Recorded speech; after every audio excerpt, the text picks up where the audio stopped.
This is A Competitive Edge with Andy Drish. Welcome to The Competitive Edge. My name is Scott Britton, and I'm here to help you answer a question that we all have. How can I get an edge in my business and life? Each week, we're going to uncover how some of the most successful and inspiring entrepreneurs, entertainers, and thought leaders get an edge, so you too can reach your full potential. Thanks for tuning in today. Now let's get started. What is up, Edge Nation? Scott Britton here for another episode of The Competitive Edge. Today, I'm really excited to bring on my buddy, Andy Drish, who's the founder of thefoundation.com. The Foundation is an absolutely amazing program that, to be honest, at one point, I considered joining myself. If you're not familiar, it is an online mentoring program for current and aspiring entrepreneurs who want to start and scale software companies from scratch as quickly as possible. Many foundation students come into the program with zero idea, zero technical skills, and leave with a software product and paying customers by the end of it. I know this firsthand because I have multiple friends who've accomplished this after going through the program, which is pretty amazing. Andy's personal story about starting the foundation is pretty inspiring. In 3 months, he went from zero to a 7-figure business and 15,000 person email list, which just goes to show you how special of a guy he is.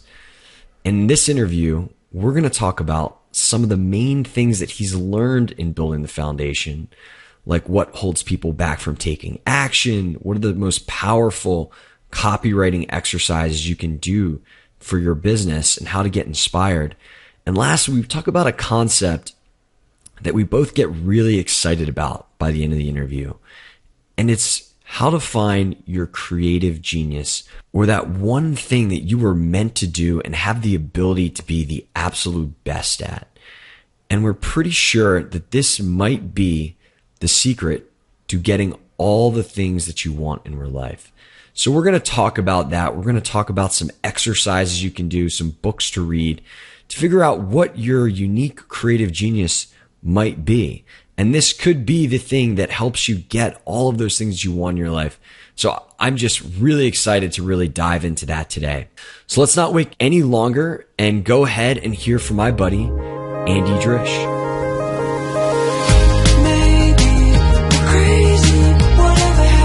Andy, what's up, man? Dude, how you doing? I'm doing so good. Now, I know we talked a little bit about the foundation in your introduction there, but for people that aren't as familiar, can you give a little bit more sense of what exactly the foundation is? Yeah, being crystal clear, we help people bootstrap software companies and take them from no business, no idea of what business to build, no coding skills, to 6 months later, a software product with 10 paying users. That's kind of where we're at right now. But what we're really building, I think, at a higher level, Scott, is we want to build the home for entrepreneurs who are starting from nothing. So when you're starting a business and you're starting from scratch and you don't have an Ivy League degree and you don't have lots of money to waste or to risk, and you don't have connections like a lot of other people might have, like, where do you go? Where do you turn to? And what we want to create is the home for entrepreneurs who are feeling that way. And that's the long-term vision with what we're building. That's absolutely inspiring. Were you always set out to help people to create this concept of a home for entrepreneurs, or did that change somewhere along the way? Oh, it's changing. You know, it always changes, I think. But I think Dane, my business partner, and I both viscerally experienced what it's like. Like, we grew up in Iowa, no real connection to business whatsoever. And you go through this process or this period of just fumbling around and bouncing from idea to idea and person to person and trying to figure out, like, everybody's telling you what to do differently. Like, oh, you should get an LLC or a logo or a website. And then somebody else is like, no, you should do copywriting. And they're like, no, you should do product launches. And they're always telling you all these different things. And so it's like, where can you just go to connect with people who have been there, who have done it, and who are going through the same process you are? So this is where we've evolved with the vision for the foundation. It didn't start there. That's absolutely amazing. And you encounter a lot of people that are listening right now are probably very similar to people that go through your program, and that maybe they've never been an entrepreneur before, they've never started a business. What is it that holds people back from taking the actions that even those people that are in their lives that are telling them to do aren't doing? Like what is it holding them back from doing the things that even the people that are giving them advice are doing? A lot of things, but I think at the end of the day, it probably just boils down to fear at some level. You remember Billy from Mancation? Oh yeah. So for people listening, I hosted a little mancation. Scott came on. Our mancations are where we get a bunch of dudes and rent a big mansion somewhere in the woods, and we all go play for a weekend and talk about life and whatnot. And Billy was on there, and I was interviewing Billy for our podcast the other day, and he was a professional poker player. I don't know if you knew this about him. He played poker professionally for like 8 years or something crazy. And when he quit his job and he told his parents, I'm going to become a professional poker player. His mom, like at breakfast, would leave little ads like on the thing. It was like little job ads with things highlighted for him to like check out. And then when people would talk about like, oh, what's Billy doing? And they would be like, oh, he's just kind of like finding his way right now and not really saying anything, right? And then he told the story of after 4 months in, he owed his dad like 15 or 20 grand because his dad helped pay for a car at some point. And so he took 20 grand out and wrapped it in a rubber band in cash. And his dad's like sitting back in a recliner, and he's like, hey, Dad, I owe you money for that car? And his dad's like, yeah. And he's like, well, here you go. And he tosses a wad of 20 grand in his lap. And at that point, then his parents are like, oh, our son Billy, the professional poker player, and they're so super excited about it. And so you think about it, and they're the people who care the most about you, like your parents, right? And at the end of the day, they just want you to be safe, I think. And I think one thing that holds people back so much is their peer group around them. And so many people are actually they don't want. Evan Pagan said this at one point. He said, the people who are closest to you don't want you to change, because if you change, the ways in which they used to manipulate you won't work any longer. And when he said that, I thought that was really interesting. And so I think it's really, really important to be surrounded like with a community of people who all value growth at some level and value pushing each other, like holding each other to a higher standard of excellence, as opposed to playing to the lowest common denominator and just, pulling each other back down. That's so present with me. And I know another person that has been impactful for you has been Tony Robbins. And what Tony says, which really hit me like a ton of bricks, was that the expectations you set for yourself are the expectations of your peer group. So the best thing that you can do to really level up your game, to almost, I guess, migrate automatically to the actions that you want to take, whether that's building a software business or giving up drinking. I mean, that's super present with me, because when I lived in New York City, I was drinking a ton on the weekends, going out. And then I moved down to Brazil with a bunch of guys that don't drink when they go out. And all of a sudden I don't really drink that much anymore. But it's, you end up assimilating to this peer group in terms of expectations. And it sounds like that's something that you've seen with the foundation. Yeah, and I think it's a huge part of our community is making sure that the right people are there. But I think at the end of the day, it's about belief structures and your identity of who you believe that you are and what you believe is right and what you believe is wrong. And I'm sure most people have heard like the rule of 5, where it's like, if you want to figure out how much money you make, take the 5 closest people in your life and average out their incomes, and that's probably about the money that you make. If you want to talk about like how your significant relationship is, like take the 5 closest people who are around that, and that's probably in the area that your relationship is. And and what happens is that when you're surrounded by a group of people who have a different belief structure than you naturally begin to adopt that belief structure. So if you hang out with people who are making 10 grand a month, like 100 grand a year, and then say you switch that peer group to a group of people who are making $1 million a year, purely just by hanging out with that group of people, you're going to pick up on the way that they think about things and the way that they take action on things and the way that they carry themselves, which is in a very different way than the person making 10 grand a month. And like subconsciously, you just kind of pick it up and start doing it. That's why I think the peer group stuff is so important and so cool when you get it right. Now, the hard part is that it's hard to find those communities. It's hard to find the right people. I was going to say, how does somebody who might not necessarily have the most empowering peer group, how do they find these type of people? What advice would you give somebody who's craving this peer group to step up their game? Oh man, it's happened to me so many times. One big way is to create it. It's like, I think the options are create it or join it. And so for me in the past, I've held masterminds, like here in Boulder, where I ended up getting plugged in with people doing, like low 7 figures to mid 8 figures. Like 20 to 30 million a year. And then like the mancations, like I want that level of interaction with like dudes. I want really cool dudes that I can hang out with. So I plan the mancations. And the cool thing about planning it is that you don't have to be, there's no requirement to get in the door aside from the fact that you want this group of people who are cool to hang out with. And when you're the curator, you provide all the value by just bringing the right people to the door. So I'm a huge fan of creating it. But then there's times where you just can't. So, I've spent a significant amount of money joining, high-end mastermind programs, going to different conferences, all sorts of stuff like that. So we're joined Dan Sullivan's mastermind program this year. It's like, I don't know, 20 grand a year. And there's 25 people in it, but it's like the dude who founded Singularity University or the dude from Integrative Nutrition, people running $40, $50 million companies.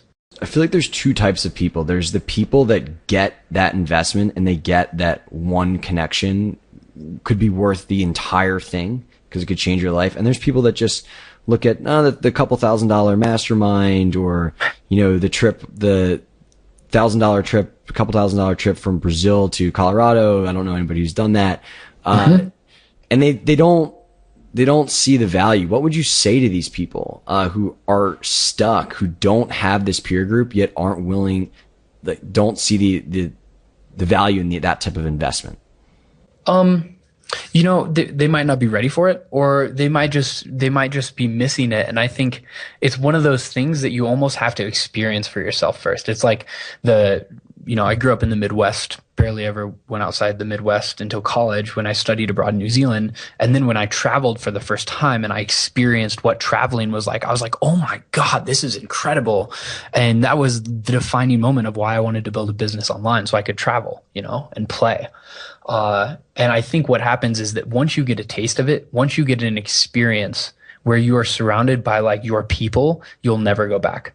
Like you just can't. Once you experience that, you can't go back to going back home with like your typical friends who are just there hanging out, drinking beer or whatever it is. Like that was always our thing in Iowa. We just go out on the weekends and stuff. And, you just can't go back to that and you're forever changed. So if you're listening and you even have a ping of interest with it, try it once and see what happens. Just try it once. Now, the thing is, it doesn't, a one event can be really life-changing like that, but really that's just the tip of the iceberg. And the fun part is for right now, so I'm 27. I've been doing this stuff for 5 or 6 years now. And the really exciting part is that when it spirals over time, it's kind of like the hockey stick growth. You get to a point where the events that you can get into and the people that you get access to, it just becomes really, really easy and really, really fun. But it all starts with taking that first step, right? Totally. Now, I want to talk about, this kind of leads into another topic that I wanted to touch base on today, that, when I find myself building a business is hard. Entrepreneurship is not easy. And there's times when we get fatigued. And I've noticed that when I have this type of peer group around me, those times are much easier. It's much easier to get reconnected to my business. And we were talking in Colorado a little bit about, despite the fact that the foundation seemed like they were doing amazing, and you guys were, in many ways, you just felt like you got a little disconnected to the business. Can you talk a little bit about your situation and maybe some things you did to reignite that spark? Yeah, dude. Burnout happens, I think, especially for entrepreneurs, and it's really dangerous as an entrepreneur. Because if you get burned out, it's like if you're dependent on cash flow, like you producing to have cash flow, it's not good to be burned out. So what happened for us is we did this really big launch the year before. We went from having an email list of nothing to 15,000 people in 3 months. And it was awesome. And we had this huge launch. And then the day of launch, I don't know if I told you guys this story at Mancation. The day of launch, I was in New York, and I called Dane at like 9 or 10 in the morning, and I was like, dude, we open up at 2:00 this afternoon. We don't have to do anything else. Like, everything is set for this launch, which never happens with product launches, by the way. So less than 30 minutes after I tell him that, we get an email from our merchant processor telling us that they're only we're only approved to process $25,000 worth of transactions through their new merchant account, because we set up a new account. So we had a new merchant account, and I spent the last 4 weeks calling them and being like, hey, we're doing this big product launch, just so you know. And that was the email they sent us 4 hours before the launch. And that started off a chain of events that made my life hell for the next like 6 weeks, of money getting frozen that we couldn't get access to, having all of this stuff flowing to 3 different accounts, and all of our software breaking, just like absolute awfulness. And I went through like kind of a dark period then of just like complete exhaustion. And what I've realized is that, so somebody told me this quote once of like, the more masculine fatherly force that you have, like the more drive and passion and like pushing energy that you're going to put into the world, needs to be matched with an equal amount of like feminine, motherly, caring energy for yourself. So the more that you're going to drive and push hard, the more that you actually need to kind of pamper yourself, like get a massage or go to the chiropractor or do these things that make you feel really good and taken care of. So that was one thing and the more that I begin to understand this, the more that I've completely gotten away from the whole mindset of like, we need to push, we need to crush it, we need to work 80 hours a week. The whole like startup world feels so toxic with that stuff, and I don't resonate with it anymore. The other thing that helped me really, when I get really disconnected from what we're doing, and this is specifically with our launch this year, we did that big launch, and then we're following up with our second launch, and we're like, oh, we want to top it. We want to do better. We want to do more. And it caused us to just get like exhausted. And what we did at the time was we had videos. We had 50 videos of students telling us why they wanted to start a business. And Dane and I stayed up till like 2 a.m. one night watching these videos over and over. And you hear people talking about, I want to start a business because I want my children to have a life of freedom. Or one person said, I want to start a business, but everyone in my family is a doctor, and I'm afraid that if I fail at business, I'll fail everyone in my family. And when you get really connected to the experience of the customer and the pains that they're experiencing, it reminds you why you got into business in the first place. And that helped a lot. Wow. And I remember you saying that was an excellent exercise for copywriting too, for all the marketers listening out there as well. Oh, totally. Because really, like, I think marketing and copy gets such a bad rap because there's so much like sketchy stuff online. But I really believe that I think the greatest skill a marketer can have is like compassion and empathy for a person. Like knowing what their experience is like and being able to dive into that experience with them.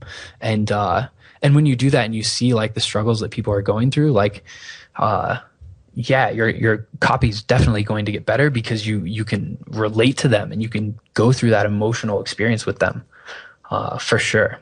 Yeah, I mean, it's so funny. You're right. It gets a bad name because there's a bunch of sketchballs on the internet, but at the end of the day, it's just about understanding people and being able to communicate with them in a way that's impactful. Totally.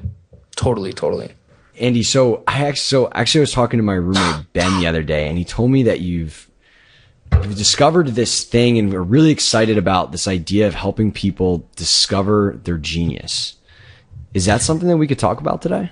Dude, I'm so jazzed to talk about this today. Let's do it.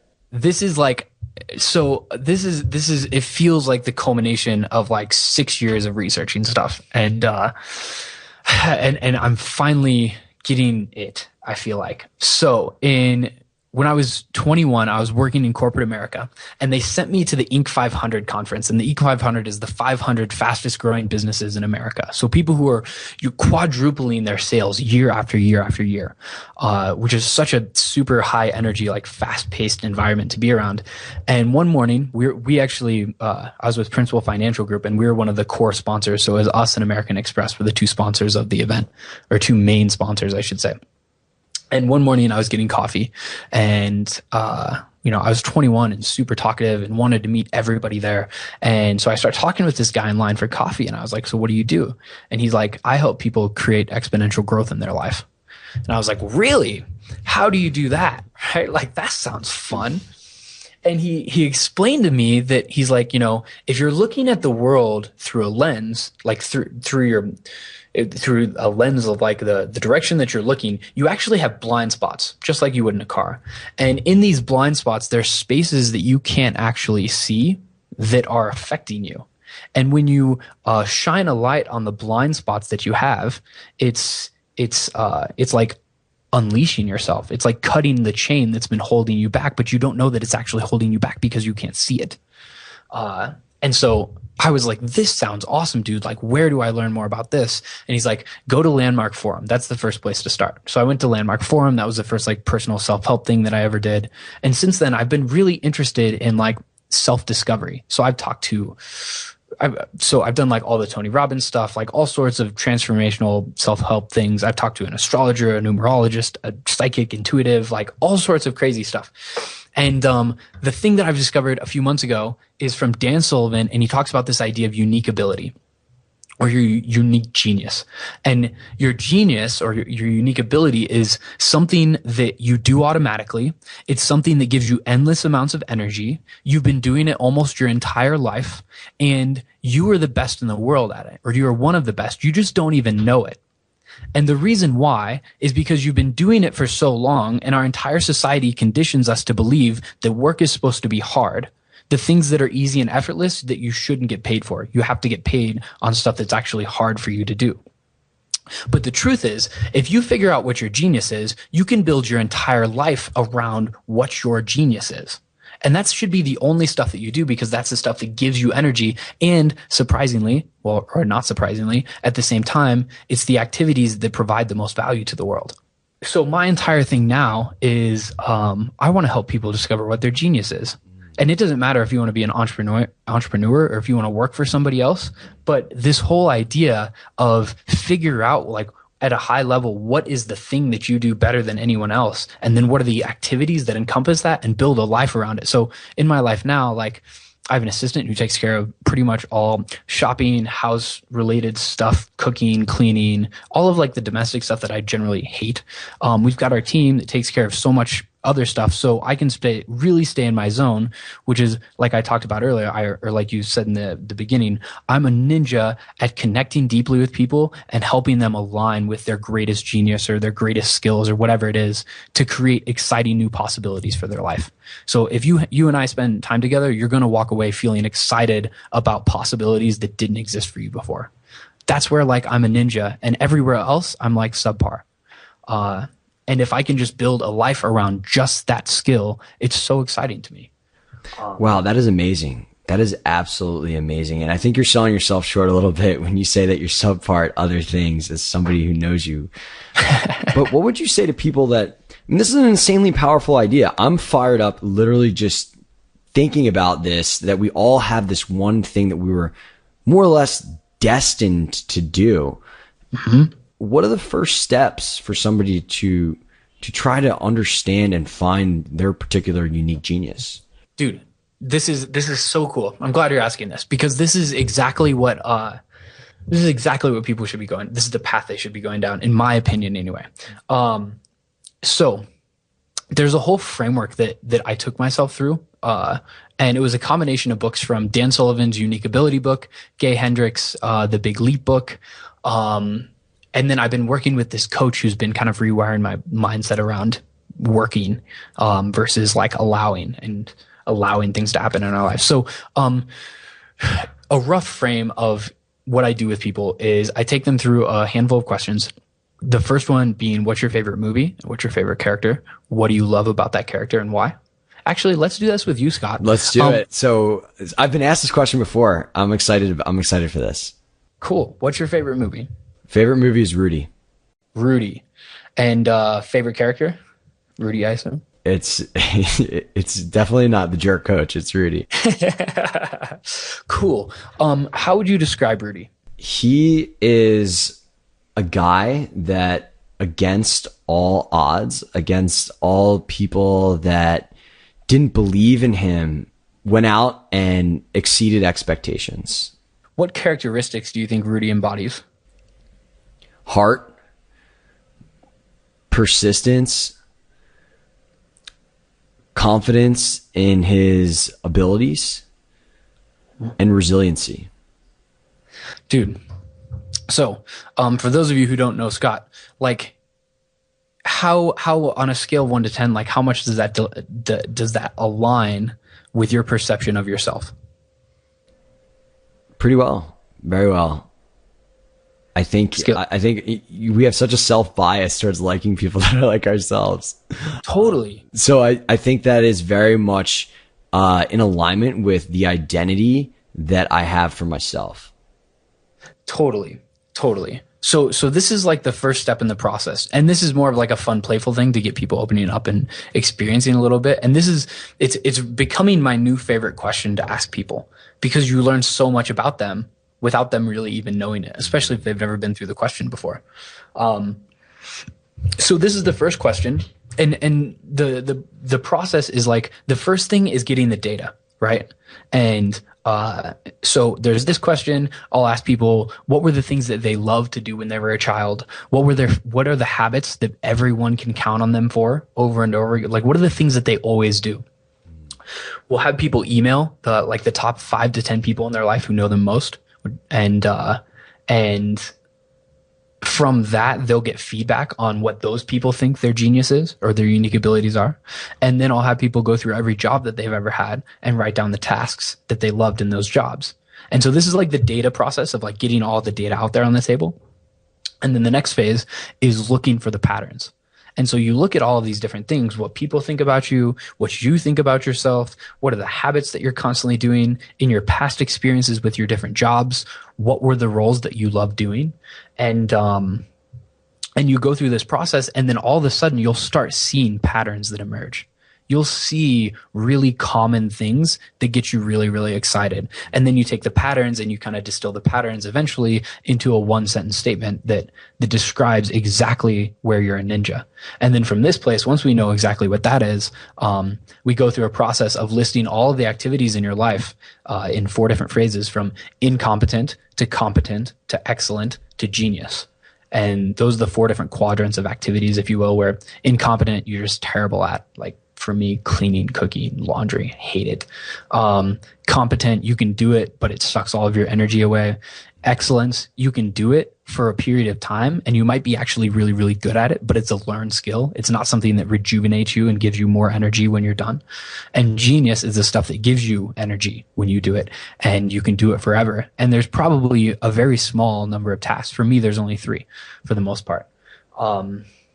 And so we break down all the activities in your life, and we break them into these categories, and we figure out where your genius is and where your excellence is. And then we try and create a plan for you to get rid of the other activities so you don't have to do them anymore. I have a zillion questions. Go for it, dude. Well, Go for it. First, what is your genius? So my like high level genius is, like I said, connecting deeply with people, listening to them, and helping them align with their greatest genius or their greatest skills or what it is that they're destined to do, and helping them create new possibilities for their life that didn't exist. That's what gets me super jazzed. Like, I feel so excited by this. Another fun question is, when you were a kid, and like imagine your 2 or 3 friends are hanging out, and your friends are hanging out and they're hanging out, and then you show up. How does the energy in the group shift? Like, what's different What's different about your presence being there? And for me, it was always like there's a different level of excitement about life, and that's what I want people to experience. I want them to feel just excited about whatever experience they're having, whether it's starting a job or starting a new career or getting married, whatever it is. I just want people to feel excited. So that's at a high level, the skills, or like the 3 activities that I try and stay in at all times. One is connecting with people. So going to events, hosting events, making new friends. I just really like doing that. Thanks, man. It's so fun to me. Like doing Mancation, it's like, it's hilarious. I just have so much fun doing stuff like that. So number 2, coaching, teaching, and training. So generally I don't really take on any coaching clients, but I do a lot of coaching for our team. We've got a team of 7 full-time people now. So doing a lot of coaching there, and then teaching on like stuff like this or within the community. And then lastly, brainstorming and imagining and creating ideas at like the 10,000 foot view. So brainstorming ideas and strategies to getting them to like 80% of the way through, and then having somebody else come in and implement them for me. Those are like the 3 things. And if all I do during the week is those 3 things, like I'm as happy as can be. And it's awesome. I would love to learn about your process for, even if you have one. I'm not sure if there's any structure to it, but your process for brainstorming big picture ideas. Nothing really comes to mind. Like the first step is always like, what's the outcome that you want to have? Like even if the say the meeting's just for brainstorming, maybe it's just like, I want to explore what the possibilities for this could potentially be. And we set a timer and then we do that. I don't know. I don't know what the process is. It comes really naturally to me. I'm generally pretty good with strategy. And I don't really have a good process for you though, or framework for it. Totally cool. Totally cool. One question I have about this whole unique genius idea is it possible for people to change their unique genius? Like, let's say somebody's just happens to be a unique genius at analyzing data, but they're not necessarily as stoked about being an Excel jockey as maybe being an actor or an entertainer or even a salesperson. Mm-hmm. Is there a way for people to change that or alter that? So I think the genius stuff, I think it's almost like an onion where you're constantly peeling back layers, and it's always kind of evolving. But if you get a really good grasp of like that initial 80%, you can kind of begin to build your life around what exactly that is. But even for me, I was talking with a friend on the phone this week and explaining to her about the genius stuff. And when I explained it then, I said, my genius is around connecting deeply with people, listening to them and helping them create new exciting possibilities for their life. And she's like, yeah, but when you do it with me, like, I feel like you help me connect to source, or you help me connect with like that deepest thing within me. So it feels more than just exciting possibilities. It's like the possibilities plus this being connected to a deeper level. And so that's why I added that, because it feels like it's constantly evolving. Now, when you talk about the idea of somebody wants to jump from, say, a salesperson to an actor, you might think that's a wild jump in a career aspect, but there's this whole concept in NLP called up chunking and down chunking. And it's a model of how to like really get in touch with reality. So if I start by saying, at the highest level, there is, transportation, and a level under that is a vehicle, and a level under that is a, SUV, and a level under that is a Toyota SUV. And then a level under that is a Toyota SUV, FJ Cruiser. Right. And you're getting more and more ingrained in reality, like with the labels that we use to describe things. If you look at salesperson and an actor, that's like the silver SUV in Boulder, Colorado, like really ingrained in reality. But at a higher level, what is it that they're actually doing? And it might be that they love to entertain and inspire people, or it might be that at a higher level, there's something there. And so I think the career path can change, but I think at the core, there's something that you love to do at a high level. And it's like an experience you want to create for people, or, a way that you want to make people feel after they're being around you that might change a little bit, but I think it doesn't change drastically. It gets more refined, if that makes sense. I love it. It's so interesting that we put so much focus on progress in our lives, but yet very rarely have I met people that are so intentional about trying to make sure that the way that they're sprinting is to the correct end game. What do you mean? In terms of their true purpose. I feel like a lot of us are running this race in our lives to be more successful, impact more people, build bigger things, whatever it is. Yet so few people are taking a step back and trying to understand that function, that role that they're running in, and that thing they're running towards, whether that's even the best fit for their life, whether that's going to make them their happiest, whether that's going to unlock their true potential, like this type of work sounds like it has the possibility to do. Oh man, this is some of the best. It's just so fun to do this type of work, because when you do this, you have a completely different level or reason for existing. We did this. I went through this program with these people who are why experts that help you discover your why. And what's fun is then you can see, once you figure out what your genius is and why it is that you want it, you see how it all kind of plays together. And so for me, like, I want people to experience their own greatness. Like, I want people to experience what it's like seeing how great and powerful and remarkable they are as humans.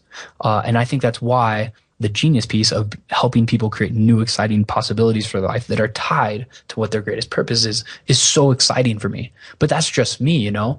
I think, I don't know, ever since discovering, just so other people have another example of. Good question. So with the team stuff that we're working on, we're about halfway through the process with the team. We've been doing it. So I told Ben, I'm taking my entire team through this process, but we've been doing it a bit slower and like, spending a little more intentional time, like bringing the team together collectively. Dane's really, really incredible at simplifying things and taking the complex stuff into really, really simple things and making it a simple way of understanding something that's really complex. I think that's one of his. And then the why that we've been working on for him has changed. It's kind of like flip-flopped more over the past like few months, because he's going through some crazy personal stuff right now. So I think that's part of it as well. But go ahead. No, I just saying, like, once for me discovering my why and my genius is just giving me this whole different level of passion and excitement for life. And when you talk to purpose, I always thought purpose, you know, a year ago, I thought purpose was what I did in the world. And now I'm understanding that it's actually a way of being and has nothing to do with what you're doing. Because you can be that way throughout everything that you're doing, if that makes sense. It reminds me a lot of Tony Robbins' idea of state. Yeah, very much. Absolutely. Very much. So when somebody does this work, they find what their unique genius is, or they think they have a hypothesis of what that might be. What's the next step for them to actually actualize this? Well, you know, I don't know. All I can really speak to at this point is my experience, because I've only really, you know, taken a handful of people through this and did it myself. So for me, when you understand what you're really good at, you actually feel more compassionate about the stuff that you're bad at. And you respect people a lot more you respect the differences a lot more, if that makes sense. So it's like, I'm really, really good at this and I'm terrible at all of these other things, but I love the people who are, so a real tangible example. I'm awful with data and numbers and putting together like our financial reports and doing bookkeeping.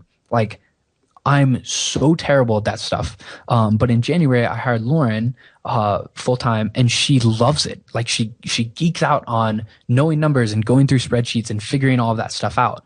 And she absolutely loves it, and I hate it. And we work together so well. And I have such like a deep love and respect for what she does, because I know where I'm really good and I know where other people are really good, and there's no more pressure to have it all figured out or to be perfect or to like be able to handle everything. All you have to do is do what you love doing and let other people take care of the rest. And it's really, really liberating and freeing. It also sounds like once you discover this, you actually become a better leader and manager. I think so.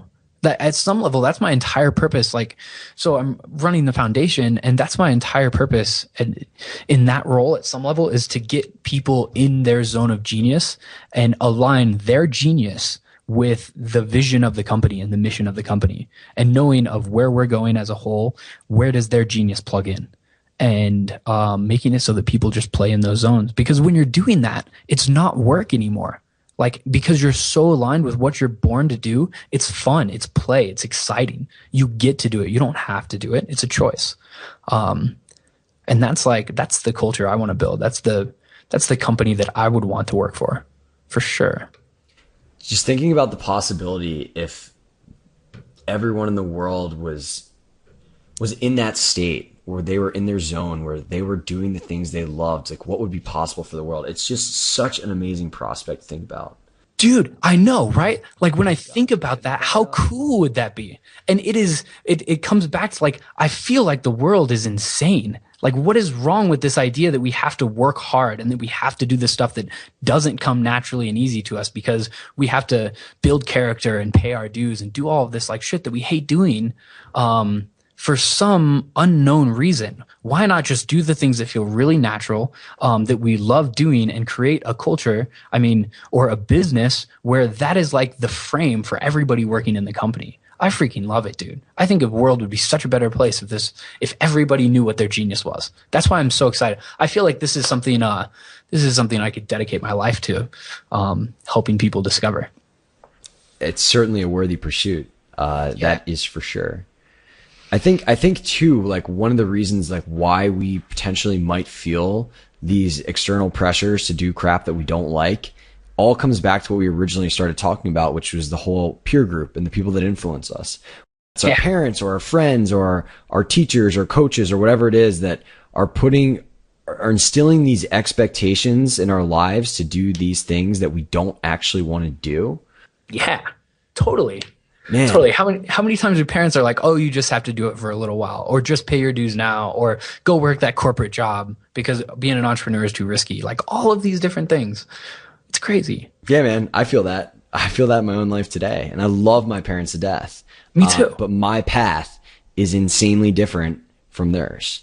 Yeah. And it's so hard to tread the balance of wanting to do the things that you want to do with your life that you know energize you and make you happy, but also at the same time make the people that you care about most happy who might have a different worldview. Mm-hmm. And I think somebody gave me this advice at some point where they're like, never listen to your mom because all she wants to do is make you safe. And feeling safe is the complete opposite experience of feeling alive, which is what we really crave. So that with all respect to like all moms out there, because moms are awesome. But it's so true. Like I think we crave the experience of being alive and doing stuff that we haven't done before and playing on that edge. And it's the exact, I think it's our parents, they want to keep us safe. They don't want us. It's not that they don't want us to have that experience. They just want to know that we're safe. It's a really powerful thought. Andy, so if people want to get started down this path of discovering themselves, there's those books that you mentioned. Can we make sure we link those up in the show notes, or maybe send them my way? Because I think this is just an insanely powerful conversation, and I really want to try to encourage as many people as possible who are listening to this to start at least taking a step in the direction to discovering these important things about themselves. Dude, I think this is the greatest thing you could possibly understand about yourself, is what your genius is. Because when you know this, so many other things are going to fall into place. And it doesn't matter if you want to start a company, if you want a different career, like whatever it is, so that you can live a life of abundance and happiness and like flow, where you're in that zone where things just like time disappears because you're having fun with stuff. So, yes, the books, Unique Ability by Dan Sullivan. This is like the cornerstone of a lot of it. And Gay Hendricks, The Big Leap. And the reason The Big Leap is so important is because what happens is that when you start living in your zone of genius, things become easy and they become more effortless. And then your unconscious is like, whoa, something's wrong here. Like, it can't really be this easy. It can't really be this effortless. It can't really be this good. And what happens is you unconsciously sabotage the process that you're making. Like, this has happened to me in business. Well, we launched a business when years ago, I launched a membership site. In 6 weeks, we went from having no idea to launching a membership site that was doing 6 or 7 grand a month in revenue, which was more than I was making in corporate America at the time. And so all of a sudden the possibility of quitting my job became real, and it freaked me out. I was like, oh my God, this can't actually be happening. What if I have to do this now? I'll have to get health insurance and I'll have to quit my job and I'll have to. And so I ended up 6 months later, the site crashed like we stopped marketing it and everything fell apart. And it was total big leap stuff. So those are the 2 most important books that you can read on this right now. Unique Ability by Dan Sullivan and The Big Leap by Kay Hendricks. Absolutely love it. Andy, one of the questions that I always like to finish with, and I think I might already know the answer here, but we're going to ask the question anyways, just so we can remind people. If you had to give people listening one piece of advice to get an edge in their business or their life, what would it be? Oh, totally, dude. Just figure this stuff out. Figure out what your genius is. It took me, well, if you only count like the last 4 months, it took about 4 months to do it. If you count like all of the stuff that I've done before that, it's taken a long time. But I think, so I don't know if Ben shared this with you. I'm going to be doing a handful of little group coaching sessions with this. So if anyone's interested, if enough people email me, we might throw one together for it. I think I can get people 80% of the way there in about 3 hours. By going through this process. And then if you go through this process with a friend, it actually like amplifies everything because they know you really well and you know them. So if you guys are interested, email me, andy@thefoundation.com. If enough people, if I get like 10 people, 20 people emailing me, we'll throw something together and do a little session or something. Well, you got one more already in myself. Sweet, dude. Hearing about this. So we're going to do a mancation one. Oh man. That is going to be awesome. That is absolutely amazing. Andy, if people want more information, they have your email address, but they want to know more about the foundation, more about you, where's the best place for them to go? Definitely thefoundation.com. That's the best place to get all of this information. All the Unique Genius stuff is relatively new for me. And the foundation is, we didn't actually get into it too much on this call, but the foundation is remarkable. And I could tell you stories from that, but we'll save that for another time. Thefoundation.com and then my personal email is andy@thefoundation.com. Love it. Thank you so much for sharing with us all this amazing knowledge, perspective, and insight today. I'm so excited right now, and we're at the end of our call, so hopefully we can just carry this energy with us throughout the day, as well as for everybody who's listening.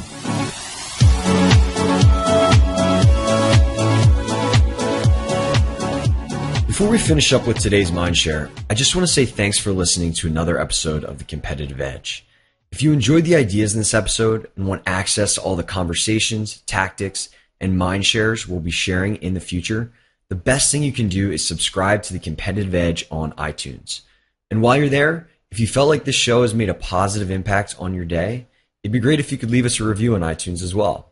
Now, I know we covered a lot in this episode, and there might be a few key ideas or tools that you want to remember. So we went ahead and compiled all of the notes, links, and even a full searchable transcript of this conversation for you on lifelonglearner.com.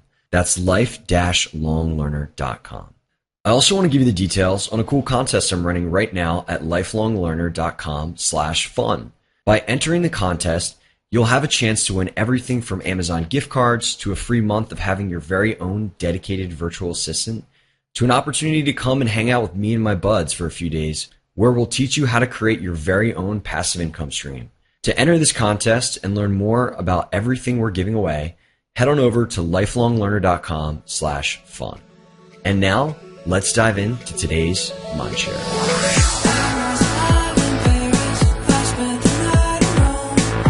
All right, time for another Mindshare. Today I want to talk about something that's been on my mind a lot, which is prioritization. And I think that a lot of people really like to focus on being efficient and creating more output, but in reality, the most efficient thing that you can do is make sure you're doing the right things, which is an exercise in prioritizing. And the frameworks that I'm currently using to determine of the 50 things that I want to do, what I should be focusing my time on is number one, what's making me the most money? And number two, what has the highest potential? So of all of the different things that I want to do or could be doing, I ask myself, is this activity related to me to the things that make me the most money, or the thing that has the highest potential for my business. So these are just two things to ask yourself. And I really think that if you focus on optimizing and doubling down on the things that are doing really well for you, you're kind of de-risking the positive outcome that's going to come from that.